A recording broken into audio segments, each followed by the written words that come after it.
In the world of entrepreneurship, you always hear about the success stories. They're widely shared, they pretty much go viral. But failures are different. They often stay hidden. They're a source of shame more often than not. Not the case, though, for one business incubator in the Kenyan capital, who say that failure is an absolutely integral part of business success. Asta Tall explains how tonight on Grassroots. Kijiji means village in Swahili. The Kijiji, a business incubator in Nairobi, Kenya, looks to create a community with its members.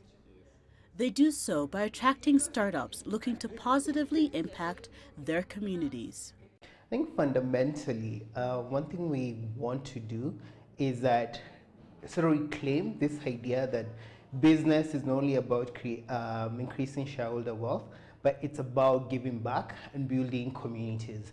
It's that idea that it's not only important to just make profit, but it's also good to have cross-cutting impact across society.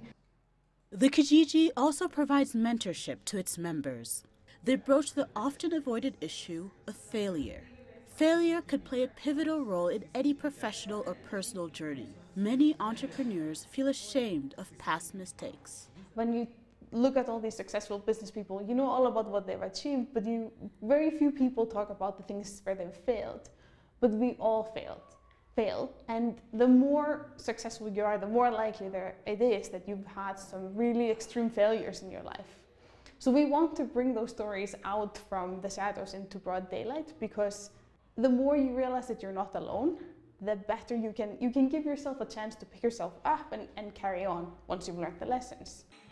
In an effort to destigmatize failure, the Kijiji hosts nights where professionals gather to listen to established entrepreneurs.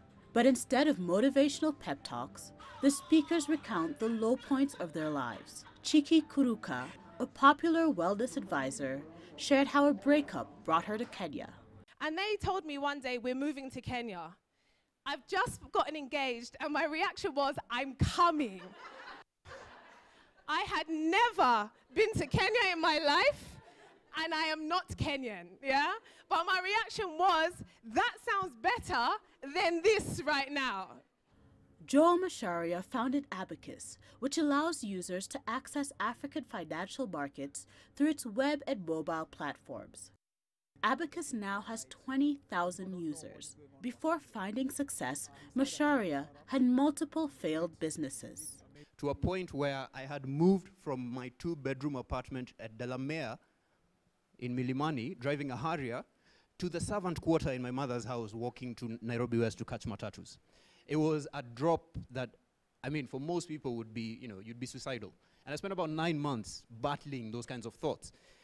Hosted together with Meta, a membership club for entrepreneurs, the night proved emotional and informational for audience members. And obviously, I work in a very fragile context in Somalia. The people that I work with, the organizations that I work with, are really in touch with poverty reduction, getting humanitarian services to people. So we don't often hear stories like the ones that we heard. So some are personal, some are professional. A lot are about innovation. So for me, coming here, hearing the stories, meeting the speakers is something I'll never forget. There's a point you find yourself that you're either down or you're facing some challenges, so you need to at least get experiences from other people. He was like, okay, there's this. The pressure of building a successful business can take a great toll on entrepreneurs. The Kijiji hopes nights like these give them a chance to relax and realize the path to success is never straightforward. Asta Tall for CGTN in Nairobi, Kenya.